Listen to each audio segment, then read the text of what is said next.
Assalamualaikum. Selamat datang di channel Cerita Novika 2. Semoga hari ini teman-teman dalam keadaan sehat walafiat dan senantiasa diberikan kebahagiaan sepanjang hari.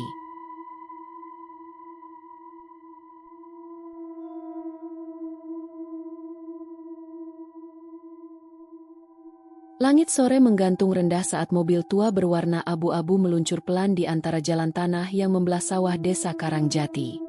Asap tipis dari knalpot menyatu dengan debu kering yang beterbangan. Di balik kemudi, Bram Wijaya mengerutkan dahi. Matanya menyisir setiap sudut desa yang belum pernah ia injak sebelumnya. Di sampingnya, Nadia menatap keluar jendela dengan raut wajah cemas. Sementara di bangku belakang, Raina, putri remaja mereka yang berusia 16 tahun, duduk diam sambil mengenakan earphone, tapi tidak memutar musik apapun. Jadi ini Karangjati, gumam Bram pelan. Sepi sekali, ya. Seperti tak berpenghuni, balas Nadia. Padahal matahari belum tenggelam, dan seharusnya suara aktivitas warga masih terdengar. Tapi yang menyambut mereka hanyalah suara angin yang berdesir melewati batang padi yang menguning. Beberapa ekor burung beterbangan rendah di atas ilalang liar. Raina membuka earphone-nya. Kita beneran pindah ke sini, Pak? Bram tersenyum kecil. Setidaknya untuk sementara. Udaranya bersih, gak bising. Kamu bisa belajar lebih fokus. Raina tak membalas. Matanya tertuju pada satu bangunan besar yang berdiri di ujung desa. Rumah megah berarsitektur kolonial. Ket dindingnya masih utuh meski usia bangunan tampak tua. Halamannya luas, tapi tak ada kendaraan atau orang tampak di sekitarnya. Rumah siapa itu? Tanya Raina, menunjuk. Bram dan Nadia ikut menoleh. Belum sempat menjawab, mobil mereka berhenti di depan rumah kecil yang akan mereka tinggali. Rumah kontrakan sederhana milik seorang warga. Saat mesin mati, seorang lelaki tua sudah berdiri menunggu di depan pagar bambu. Selamat datang, Pak Bram. Sapa lelaki itu ramah. Saya Darto, Pak Lurah di sini. Bram segera turun dan menyalami. Disusul Nadia. Raina hanya membungkukkan badan singkat. Matanya tetap tertuju pada rumah besar yang tampak mengintai dari kejauhan. Rumah itu milik siapa, Pak? Tanya Raina tiba-tiba. Pak Darto menoleh. Lalu tersenyum datar. Oh, itu rumah keluarga Suryo. Sudah lama di sini. Orang terpandang. Kaya. Nadia ikut bertanya. Tapi sepertinya tak ada orang. Pak Darto hanya mengangguk pelan. Mereka jarang keluar. Sudah tua semua. Kadang cucunya saja yang main ke lapangan. Tapi ya, begitulah. Senyumnya tampak dipaksakan. Hari berganti malam. Setelah beres-beres dan makan malam seadanya, keluarga kecil itu bersiap beristirahat. Raina menempati kamar di ujung rumah, bersebelahan dengan jendela besar yang menghadap ke arah lapangan desa, dan lebih jauh, ke arah rumah keluarga Suryo. Langit malam gelap total. Tidak ada lampu jalan. Hanya cahaya bulan yang samar menembus dedaunan. Raina terbaring di kasur tipis, memandangi langit-langit kamar yang kusam. Suara jangkrik mendominasi, namun di sela-sela suara itu, ia merasa ada yang lain. Samar, seperti langkah kaki. Lalu diam. Beberapa saat kemudian, angin bertiup dari luar jendela. Raina bangkit dan melirik keluar. Di bawah pohon besar di dekat lapangan, seseorang berdiri. Seorang wanita. Pakaiannya putih lusuh. Rambutnya panjang menjuntai menutupi sebagian wajah. Ia berdiri mematung, seolah menatap langsung ke arah jendela kamar Raina. Jantung Raina berdegup cepat.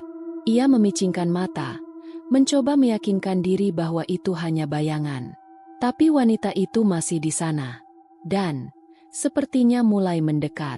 Raina memundurkan diri dari jendela, lalu menutup tirai rapat-rapat. Ia duduk di ranjang, berusaha tenang. Cuma capek, cuma bayangan, bisiknya. Beberapa menit berlalu. Ia mulai merasa lebih tenang. Sampai, tok, tok, tok. Jendela kamarnya diketuk. Perlahan. 3 kali. Raina membeku. Matanya melebar. Tangannya mencengkeram ujung selimut. Ia tidak berani membuka tirai. Ketukan itu terdengar lagi. Lebih pelan. Seolah hanya untuk memastikan bahwa ia mendengarnya. Tok, tok, tok. Raina memejamkan mata. Ia berbaring memunggungi jendela, menarik selimut hingga ke atas kepala. Ketukan berhenti. Tapi hawa dingin seakan masuk lewat celah kayu dinding, menyusup hingga ke kulit. Pagi harinya, Nadia menemukan Raina masih tertidur dalam posisi menyamping, wajah pucat, mata sembab. "Kamu demam?" tanya Nadia, menyentuh dahinya. Raina hanya menggeleng lemah. "Enggak, cuma ngelindur tadi malam." Tapi ketika Nadia merapikan tirai jendela, ia menemukan bekas goresan seperti kuku di kaca jendela. 3 garis panjang. Tidak terlalu dalam, tapi jelas bukan goresan biasa. "Ini dari siapa?" tanya Nadia.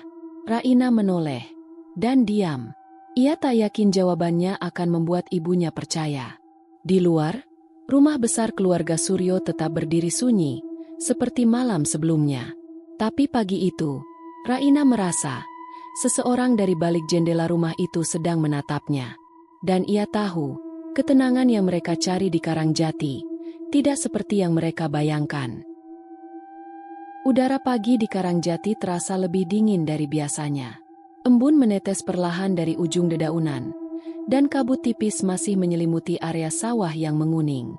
Raina berdiri di depan pagar rumah, menatap ke arah lapangan desa dengan mata yang lelah. Malam tadi masih membekas di kepalanya, terutama suara ketukan di jendela, dan sosok wanita berpakaian putih di bawah pohon. Ia tahu, itu bukan mimpi. Saat sedang termenung, suara langkah mendekat di jalan tanah membuatnya menoleh. Seorang remaja laki-laki sekitar usia 17 tahun berjalan santai sambil membawa kantong plastik berisi kue pasar. Tubuhnya kurus, rambutnya tebal berantakan, dan matanya terlalu tajam untuk anak seusianya. "Baru di sini, ya?" tanyanya sambil tersenyum tipis. Raina mengangguk pelan. "Iya, baru pindah minggu ini." "Aku Angga," katanya, meletakkan kantong plastik di bangku kayu depan warung kecil yang belum buka. "Tinggal di ujung desa. Rumah besar yang kelihatan dari mana-mana." Raina tercekat. Jadi, dia cucu keluarga Suryo. Oh, rumah yang besar itu. Raina berusaha bersikap santai. "Keren, sih. Tapi kayaknya sepi ya?" Angga hanya tersenyum samar. Tapi senyum itu tak menyentuh matanya. Sorotnya tajam, dalam, dan gelap. "Di Karangjati, yang tenang belum tentu kosong," katanya sambil berdiri. "Sampai ketemu lagi, Raina." Raina tertegun. Ia tak pernah menyebut namanya. Di siang hari, Bra memutuskan mengobrol dengan warga desa di balai bambu dekat masjid kecil. Ia mencoba berbaur, ingin mengenal lingkungan. Namun setiap kali topik pembicaraan mendekati soal rumah besar di ujung desa, suasana langsung berubah. "Pak Suryo orang tua yang bijak," ujar salah satu warga. "Tapi sekarang lebih banyak sakitnya. Timpal yang lain cepat-cepat." Bra mencoba bertanya lebih dalam. "Keluarganya tinggal berapa orang di sana?" Tak ada yang menjawab. Beberapa langsung mengalihkan pandangan. Salah satu ibu bahkan berdiri dan pamit pulang dengan alasan cucinya belum diangkat. Hanya Pak Darto, sang lurah, yang mendekat diam-diam saat warga lain bubar. "Jangan banyak tanya soal mereka, Pak Bram. Di sini, mulut terlalu terbuka bisa bikin rumah terlalu ramai." Bram mengerutkan dahi. "Maksudnya?"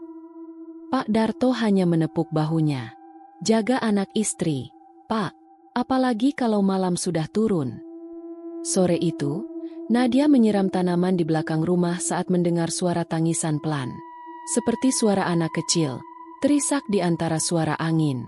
Ia menoleh ke arah suara. Di dekat sumur tua yang sudah tidak terpakai, berdiri seorang anak perempuan dengan rambut sebahu dan baju putih. Mukanya tertutup rambut. "Dek?" panggil Nadia lembut. Anak itu tidak menjawab. Masih menangis. Nadia mendekat perlahan. Langkah demi langkah. Tapi saat ia tinggal 5 meter lagi, anak itu menghilang. Begitu saja. Tanpa suara. Tanpa bayangan. Nadia mundur perlahan. Bulu kuduknya berdiri. Ia menoleh ke sumur. Terdapat bekas tapak kaki kecil di sekitar lumpur tepinya.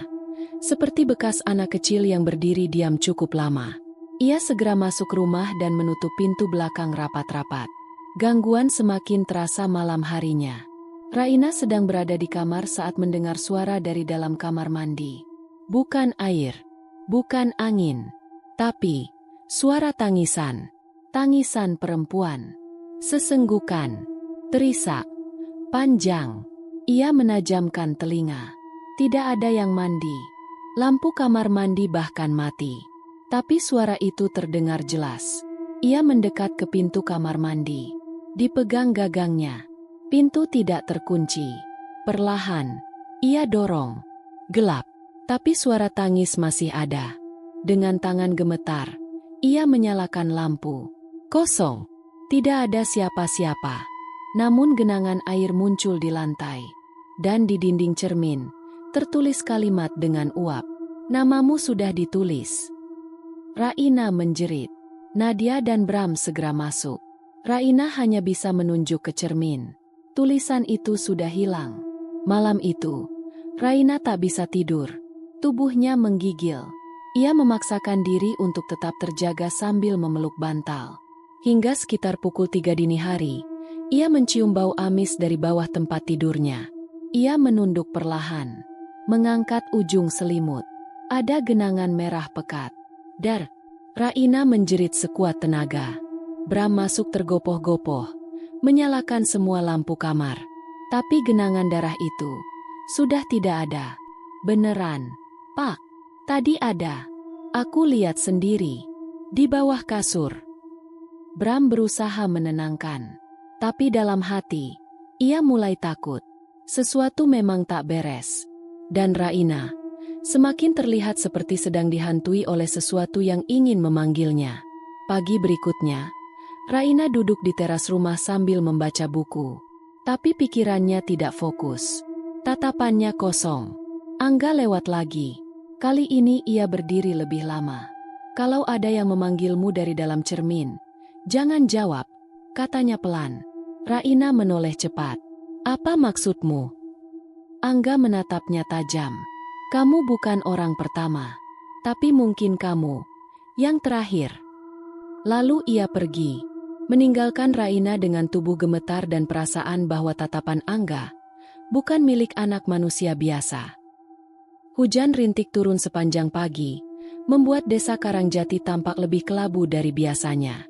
Jalanan tanah berubah becek, dan suara binatang malam terdengar bahkan di siang hari. Bram duduk sendiri di beranda rumah kontrakan, memandangi ke arah utara, ke arah rumah besar milik keluarga Suryo yang berdiri mencolok, seperti monumen yang tak pernah mati. Ia sudah mencoba melupakannya. Tapi setiap kali ia melihat rumah itu, perasaan tak nyaman menjalari tulangnya. Seseorang, atau sesuatu, menatap balik dari balik jendela. Siangnya, saat warga sudah kembali dari sawah, Bram sengaja mencari Pak Lurah Darto. Ia menemuinya di pos ronda kecil yang biasa dipakai ngobrol santai. Setelah memastikan tak ada orang lain di sekitar, Bram mendekat dan duduk. Pak Darto, saya minta bicara jujur. Pak Darto memandangi Bram dalam diam beberapa detik, lalu mendesah. Apa yang ingin sampean tahu, Pak Bram? Rumah besar itu, keluarga Suryo. Apa sebenarnya yang terjadi? Pak Darto menatap ke arah sawah. Suaranya pelan, nyaris hanya bisikan. Dulu, sebelum perang kemerdekaan, Karangjati desa biasa. Tapi musim paceklik, banyak mati kelaparan. Waktu itu, kepala desa adalah Mbah Suryo tua. Ia pergi ke gunung, bertapa 3 hari 3 malam, lalu kembali, dengan mata merah dan kulit pucat. Dan mulai sejak itu, kekayaan mengalir. Sawah tumbuh subur, emas tiba-tiba ditemukan.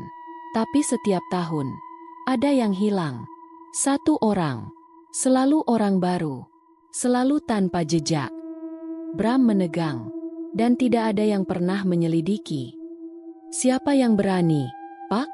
Desah Darto. Yang mencoba, tak pernah kembali.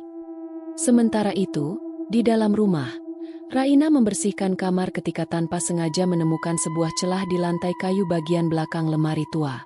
Kayu yang sedikit renggang itu tampak seperti disembunyikan sengaja. Dengan obeng kecil, ia membuka papan kayu itu dan menemukan kotak kecil dari anyaman bambu. Di dalamnya, tersimpan lembaran-lembaran lontar tua, berbau apek dan rapuh. Ia membuka satu persatu, walau tulisannya sebagian sulit dibaca. Tapi sebagian nama-nama di sana masih jelas. Kasim 1962, Wartini 1967, Darman 1973, Sari Ningsih 2009. R. N. A. Tertulis samar, seperti belum selesai ditulis. Darah Raina membeku. Tangannya gemetar memegang kertas itu. Huruf-huruf itu terlalu mirip, seperti inisialnya sendiri. Raina. Ia berlari ke kamar mandi dan memandangi wajahnya sendiri di cermin. Dan saat itu juga, bayangan di cermin menangis. Tapi wajahnya tetap datar. Air mata mengalir dari mata di dalam cermin, bukan dari matanya sendiri. Dan suara dalam kepalanya mulai bergema. Sudah ditulis, sudah diserahkan, tinggal menunggu. Malam itu, Nadia bermimpi buruk. Ia melihat dirinya sendiri berdiri di tengah ruangan batu, dikelilingi puluhan orang mengenakan jubah merah. Di tengah ruangan, seorang wanita muda, masih remaja, duduk bersimpuh sambil menangis, tubuhnya gemetar.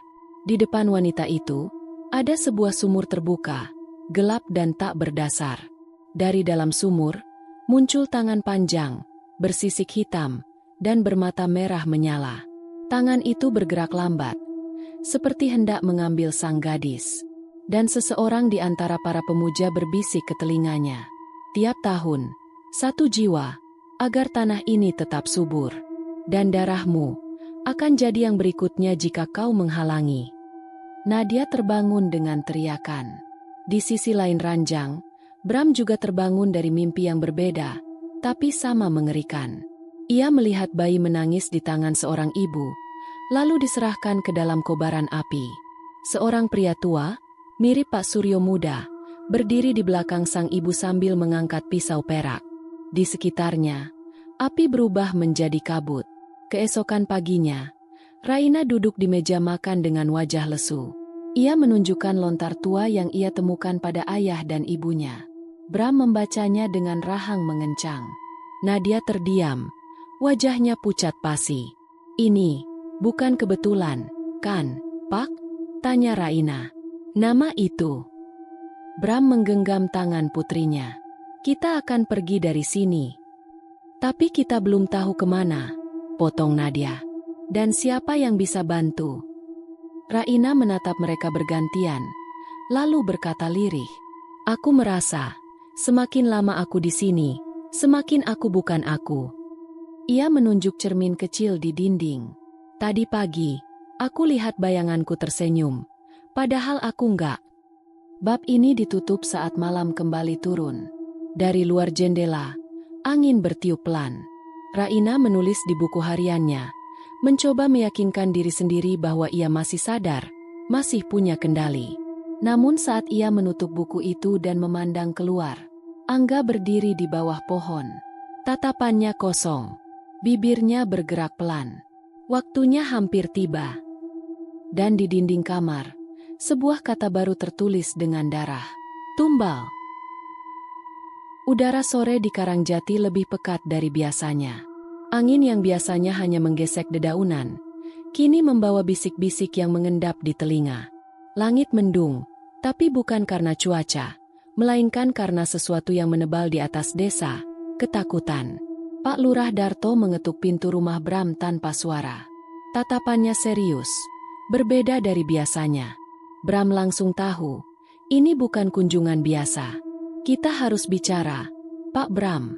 "Sekarang," katanya singkat. Tanpa bertanya lebih lanjut, Bram mengenakan jaket dan mengikuti Darto melintasi jalan sempit di antara sawah. Langkah mereka cepat dan sunyi, hanya ditemani suara dedaunan kering yang terinjak. Di ujung jalan, berdiri sebuah gudang tua yang hampir tertutup semak belukar. Atapnya sebagian runtuh, dan pintu kayunya retak-retak, seolah sudah lama tidak dibuka. Ini dulunya tempat penyimpanan hasil panen desa, bisik Pak Darto. Tapi setelah keluarga Suryo mulai mengatur semuanya, tempat ini berubah. Bram menatapnya, bingung. Berubah jadi apa? Pak Darto menatap lurus ke pintu. Jadi tempat menanam perjanjian dengan sesuatu yang bukan manusia. Dengan susah payah, mereka mendorong pintu gudang. Bunyi engsel berkarat menjerit, dan aroma apek bercampur amis segera menyergap.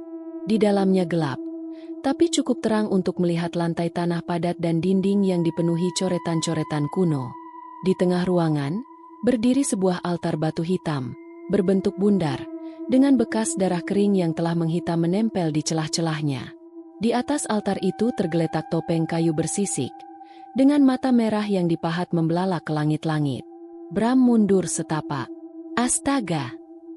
Ini tempat mereka mengikat tumbal setiap tahun, jelas Darto. Saat kabut turun, mereka membakar dupa, menulis nama korban di darah ayam, dan menyerahkannya ke penjaga. Bram menatap dinding di belakang altar. Nama-nama tertulis di sana, digores dengan pisau atau paku.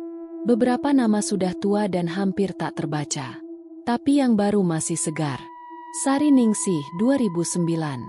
Wawan Supriyadi 2015. N.R. Terputus.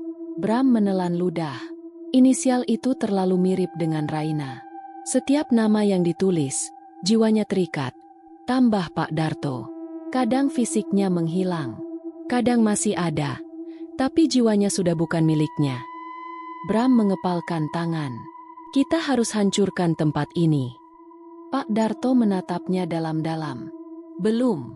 Kalau kita salah langkah, makhluk yang mereka puja bisa marah. Dan bukan cuma Raina yang mereka ambil. Sementara itu, malam mulai turun di rumah Bram. Raina duduk di ranjangnya, tubuh lemas. Matanya merah karena tak tidur. Ia mencoba tetap terjaga. Tapi setiap kali kelopak matanya menutup, mimpi itu kembali. Ia berjalan sendiri dalam lorong batu gelap, dingin dan sempit. Suara gemeretak tulang terdengar di sekitarnya. Kemudian ia tiba di sebuah lubang besar, gelap tak berdasar. Dari dalam lubang, suara berat dan dalam memanggil. Raina, Ena, kau sudah dipanggil. Tangan-tangan panjang muncul dari dalam kegelapan. Bersisik. Mencoba meraih kakinya. Ia terbangun dengan jeritan. Di ruang tamu, Nadia yang juga tidak bisa tidur berjalan ke dapur untuk mengambil air. Saat ia menoleh ke jendela samping rumah, Angga berdiri di sana. Diam. Mematung. Bibirnya bergerak tanpa suara, seperti berdoa, atau mengutuk. Ia menggenggam sesuatu di tangan, seikat rambut. Nadia menjerit. Tapi saat Bram datang, jendela sudah kosong. Hanya embun yang tertinggal di kaca. Keesokan harinya, warga desa mulai memperhatikan bahwa keluarga Suryo muncul lebih sering, meski tak pernah berbicara. Mereka hanya berdiri diam di persimpangan jalan, di pinggir sawah, di depan warung, seperti menandai wilayah. Mereka selalu berpakaian hitam, matanya tajam, dan langkah mereka tak pernah meninggalkan jejak. Raina melihat mereka dari jendela rumah. Angga berdiri di paling depan, tatapannya kosong, tapi lehernya terlihat bergelang kain merah, simbol yang hanya dilihat Raina dalam mimpi-mimpinya sebelumnya. Ketika malam tiba, angin berubah. Dingin bukan karena cuaca, tapi karena sesuatu datang. Nadia mengunci semua pintu dan jendela. Bram duduk di ruang tengah sambil menggenggam senter dan parang kecil. Raina tidur dengan segelas air doa di sisi ranjang. Tapi ia tahu, itu tidak cukup. Dan tepat pukul 3 dini hari, bau dupa menyusup dari celah atap. Suara bisikan terdengar di luar dinding. Dan dari kamar Raina, terdengar langkah kaki. Langkah yang bukan miliknya. Hujan turun deras malam itu. Petir sesekali mengoyak langit Karangjati yang sudah kelam sejak matahari tenggelam. Angin menderu di sela-sela dinding rumah, membawa serta bau tanah, dupa, dan darah. Bram terbangun lebih awal dari biasanya. Ada sesuatu yang salah. Nalurinya berteriak. Ketika ia keluar dari kamar, lampu di ruang tengah masih menyala. Tapi yang membuat jantungnya nyaris berhenti adalah kamar Raina terbuka. Kosong. Raina, serunya. Nadia yang mendengar jeritan itu langsung menyusul keluar kamar. Ia melihat suaminya berdiri gemetar di depan kamar anak mereka. Dia nggak di sini, Nadia. Raina nggak di sini. Suara Bram gemetar. Tangannya meraih jaket dan senter. Dia nggak mungkin keluar malam-malam begini. Dengan sepatu masih belum terpasang sempurna, Bram berlari keluar rumah meski hujan mengguyur tanpa ampun. Nadia mengejar, dan keduanya menyusuri halaman dengan panik. Sinar senter Bram menyapu sekeliling, dan di depan pagar bambu yang terbuka lebar, mereka melihatnya. Pakaian Raina, baju tidur berwarna biru pucat, basah kuyup oleh hujan, tergeletak rapi di tanah, di depan gerbang rumah besar keluarga Suryo. Nadia menjerit. Bram langsung meraih kain itu dan memeluknya, seperti masih bisa menemukan kehangatan putrinya yang hilang. Matanya menatap rumah besar di depan mereka. Tak ada lampu menyala, tapi jendelanya terbuka sedikit, dan dari celah itu, bau dupa menyusup bersama suara gemuruh aneh yang datang dari bawah tanah. Dia ada di dalam, gumam Bram. Mereka mulai. Di sisi lain desa, Pak Darto mendengar ketukan keras di pintu rumahnya. Ketika ia buka, Bram berdiri di ambang pintu dengan tubuh kuyup dan mata membara. Mereka ambil Raina. Pak Darto langsung mengambil keris kecil yang disimpan di bawah meja altar rumahnya dan mengenakan sarung. Tanpa banyak tanya, mereka berdua menuju jalan sempit menuju gudang tua di pinggir sawah. Aku tahu ini akan terjadi, kata Pak Darto lirih di tengah derasnya hujan. Malam penetapan jatuh di bulan ini. Ketika hujan pertama datang dan langit merah di sore hari. Kalau kita telat? Tanya Bram. Nafasnya terputus-putus. Maka nama Raina akan jadi yang terakhir. Dan kutukan akan abadi. Di dalam gudang tua yang kini telah berubah menjadi ruang ritual, api membara di sekeliling altar batu. 4 orang berjubah merah berdiri membentuk segi 4. Memegang dupa yang menyala dan botol tanah liat berisi darah ayam hitam. Di tengah lingkaran, Raina berlutut, tubuhnya lemas. Kedua tangannya terikat tali ijuk. Matanya terbuka tapi kosong, seperti separuh jiwanya sudah diambil. Angga berdiri di belakangnya, mengenakan topeng kayu bersisik dengan mata merah. Ia membawa mangkuk tanah liat berisi sesuatu yang kental dan hitam. Tumbal terakhir, darah muda. Darah baru, gumamnya. Namanya sudah diukir. Waktunya menyerahkan tubuhnya. Dan dari balik dinding gudang yang terbuka sebagian, kabut hitam mulai masuk merambat, disertai suara napas berat. Suara sesuatu yang lebih tua dari usia manusia, lebih gelap dari malam. Makhluk itu datang. Di luar, Bram dan Pak Darto sampai di gudang. Tapi kabut begitu tebal hingga cahaya senter tak menembus lebih dari 1 meter ke depan. Langkah mereka melambat. Tapi dari kabut, bayangan-bayangan mulai muncul. Bayangan anak-anak, perempuan, laki-laki tua. Semua pucat, mata kosong, tubuh transparan seperti asap. Mereka, para tumbal lama, bisik Pak Darto. Jiwanya belum bebas. Mereka terikat pada ritual ini. Salah satu arwah mendekat ke Bram. Wajahnya hanya tinggal tulang, tapi bibirnya masih bisa bergetar. Bapak lihat anak saya? Dia disuruh ke rumah besar itu. Saya dibawa waktu tidur, saya belum sempat pamit. Suara-suara seperti itu mengisi kabut. Mereka tidak menyerang. Mereka menangis. Dan dari celah tanah, sesosok makhluk perlahan muncul. Berbulu, matanya merah seperti bara, tubuhnya dililit tali dan rambut manusia. Makhluk pesugihan, yang telah menerima puluhan jiwa, yang kini menunggu jiwa Raina. Pak Darto mengangkat kerisnya. Kalau altar dihancurkan, ikatan mereka terputus. Tapi makhluk itu akan marah. Bram hanya menjawab satu hal. Asal anakku selamat. Sementara itu di dalam gudang, upacara semakin mendekati puncaknya. Para pemuja mulai melantunkan mantra yang menggetarkan udara. Angga menuangkan darah dari mangkuk ke atas altar batu, membentuk huruf-huruf kuno yang bersinar merah. Raina mulai gemetar. Air matanya mengalir. Tapi tubuhnya tetap tidak bisa bergerak. Raina! Suara makhluk itu bergema dari balik kabut, seakan berbicara langsung ke dalam pikirannya. Raina, namamu sudah kami miliki.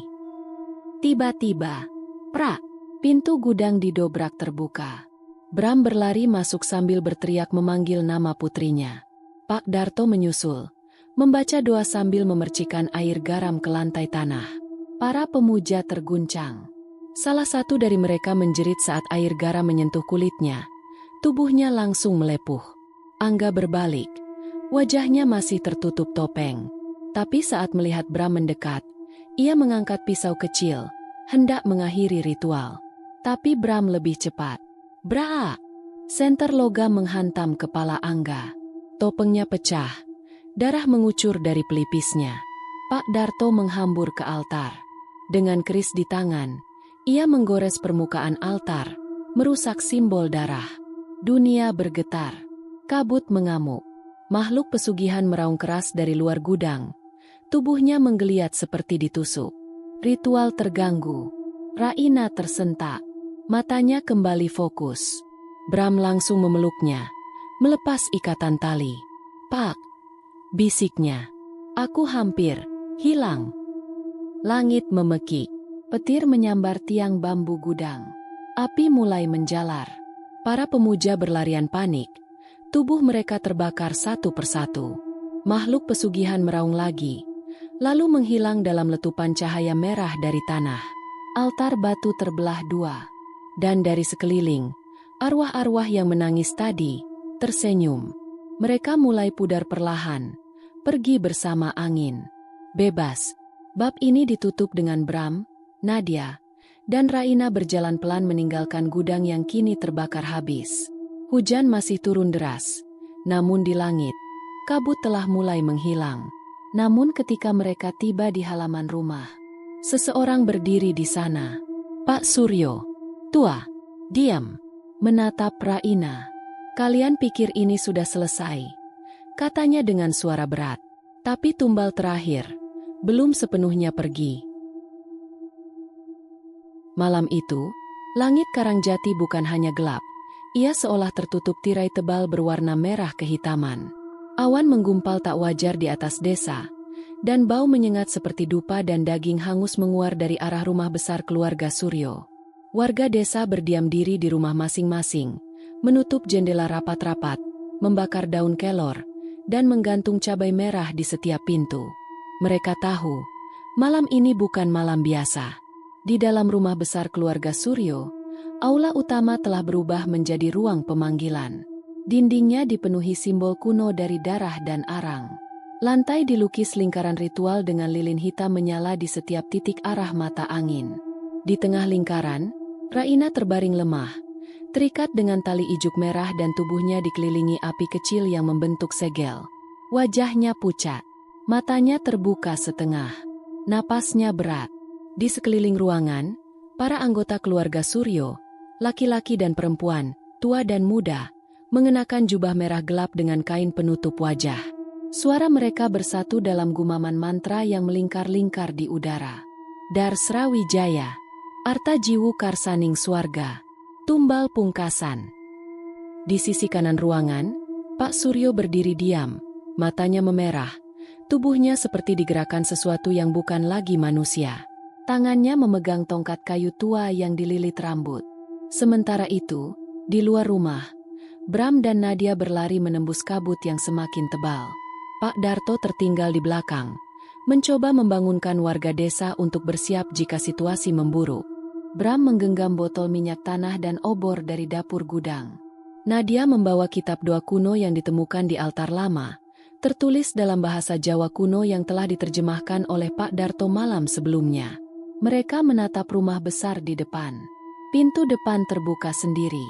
Suara jeritan lirih menyambut mereka dari dalam. Suara Raina. Di dalam aula, Upacara semakin intens. Lilin hitam menyala tinggi. Lingkaran api mengelilingi tubuh Raina semakin mengecil. Di tengah udara yang menggantung, sesosok makhluk perlahan muncul dari balik api. Tubuhnya tinggi menjulang, bersisik hitam pekat. Mata merah terang seperti bara api. Tangan panjang dengan jari-jari bercakar menggapai pelan ke arah tubuh Raina. Makhluk pesugihan. Ia mengaum lirih, seperti tertawa dan memanggil sekaligus. Jiwanya hangat. Namanya telah disebut. Ia milikku. Raina bergetar. Tubuhnya tersentak tapi tak bisa bergerak. Makhluk itu mendekat. Tapi tiba-tiba, bruk, pintu aula terbuka keras. Bram masuk sambil berteriak, mengayunkan obor ke arah api, mengacaukan formasi lingkaran. Nadia menyusul dari belakang, berdiri di luar lingkaran sambil membuka kitab dan mulai membacakan doa perlindungan. Ya Gusti Kang Akaryo Jagat, paringana padang lan pepadang, leburna pepestening ala saking kawula. Suara mantra bentrok dengan suara pemanggilan. Api bergetar. Lilin meletup satu persatu. Beberapa anggota keluarga Suryo tersungkur. Angga berusaha menahan Bram, tapi dipukul keras di rahangnya hingga jatuh. Pak Suryo maju dengan tongkatnya. Tapi Nadia melanjutkan bacaannya, dan suara dari kitab itu menggetarkan dinding. Ambal waraning Gusti. Sunar jati nyeret sukmane. Altar di ujung ruangan mulai retak. Bram menyiram minyak ke permukaan altar, lalu menyalakan api. Api berkobar cepat, menjilat darah lama yang masih lengket di sana. Ritual mulai pecah. Makhluk pesugihan meraung keras. Tubuhnya melengkung seperti terbakar dari dalam. Kalian tidak bisa mengambilnya kembali. Dia sudah milikku. Namun saat makhluk itu hendak menyerang, bayangan lain muncul dari balik api. Arwah tumbal lama, anak kecil, perempuan remaja, seorang lelaki tua. Mereka semua kini berdiri di sekeliling makhluk itu, membentuk penghalang dari cahaya putih. Wajah-wajah mereka menatap Raina dengan lembut. Mereka menahan makhluk itu, meski tubuh mereka mulai retak seperti kaca. Pergilah, nak. Selamatkan dirimu. Kami sudah cukup. Makhluk itu meraung lagi, tapi tak bisa mendekat. Bram segera meraih tubuh Raina dan mengangkatnya keluar dari lingkaran. Nadia menyusul, masih melantunkan mantra meski suaranya hampir hilang karena kelelahan. Api mulai menjalar ke dinding. Altar meledak, menyebarkan batu dan abu darah ke seluruh ruangan. Atap rumah mulai runtuh. Bram, Nadia, dan Raina berhasil keluar dari rumah tepat saat ledakan besar menghancurkan seluruh bangunan. Api merah menjilat langit. Suara makhluk itu lenyap dalam raungan panjang dan mengerikan. Ketika pagi datang, rumah keluarga Suryo sudah tidak ada. Hanya tersisa tanah gosong dan batu hangus. Tidak ada mayat. Tidak ada sisa manusia. Semua lenyap dalam api dan darah. Warga desa mulai keluar dari rumah mereka, menyaksikan puing-puing terakhir yang pernah menjadi tempat iblis dipuja dan darah manusia dikorbankan. Pak Darto berdiri di sisi jalan, menatap Bram dan Nadia yang duduk lemas di rerumputan, memeluk Raina yang masih pingsan. Sudah berakhir? Tanya Bram lirih. Pak Darto menggeleng pelan. Kekuatannya sudah hancur, tapi jejaknya akan lama menghilang. Kalian harus pergi. Desa ini akan tetap membawa sisa-sisa malam itu.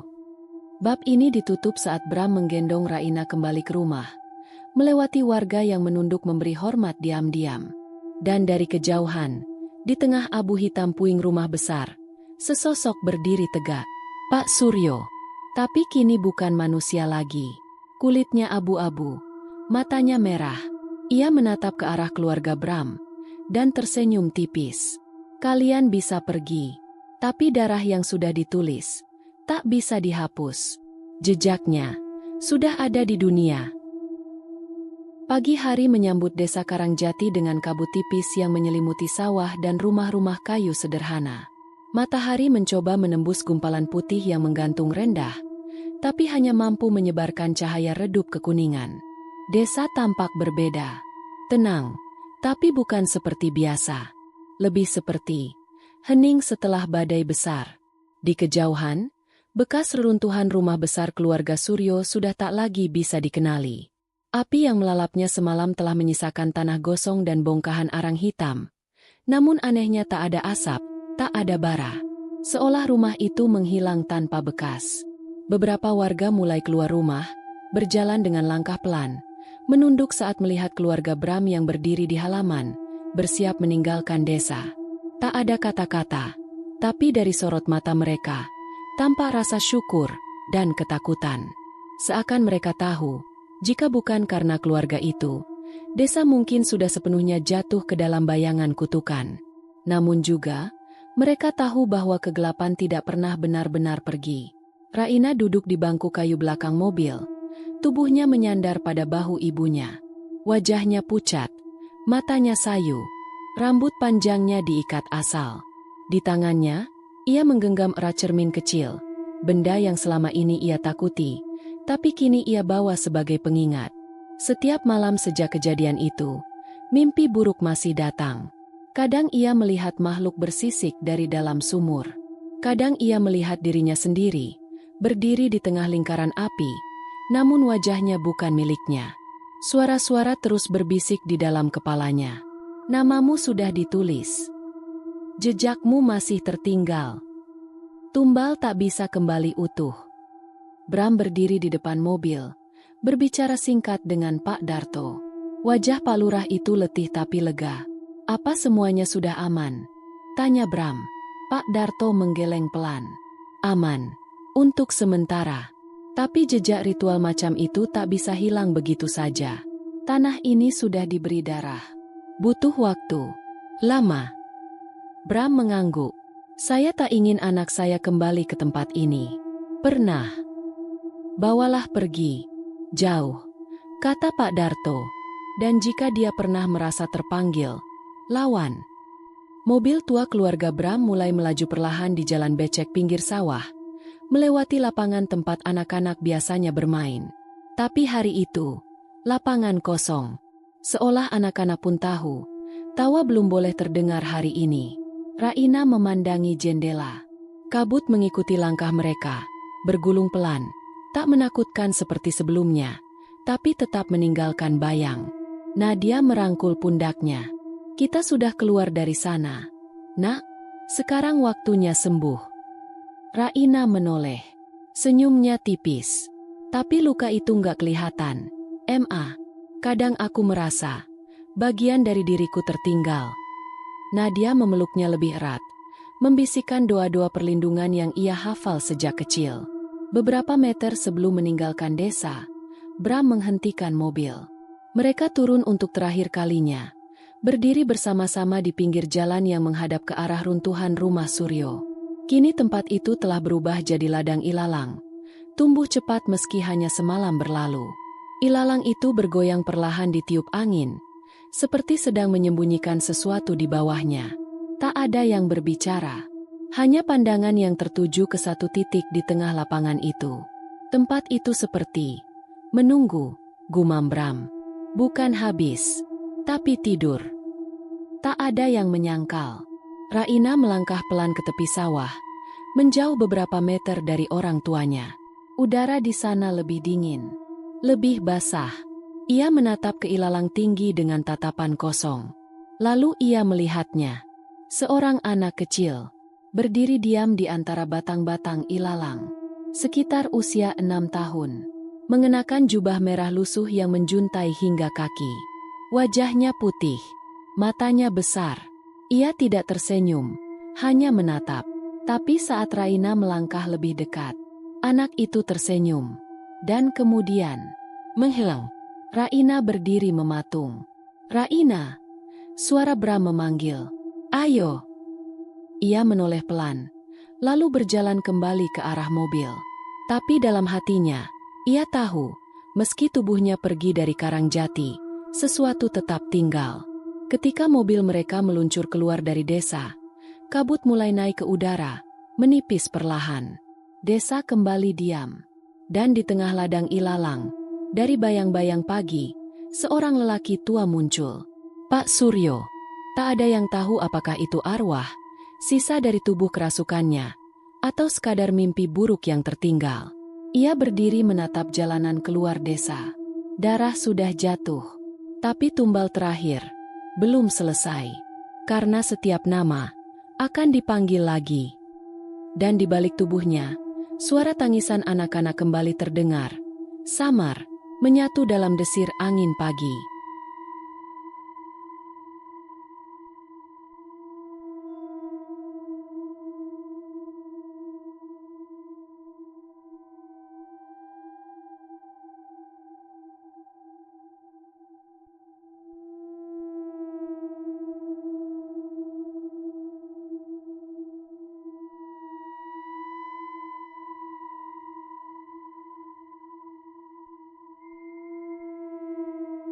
Demikian cerita hari ini. Semoga teman-teman dapat terhibur dan dapat mengambil hikmah kebaikan isi di dalamnya.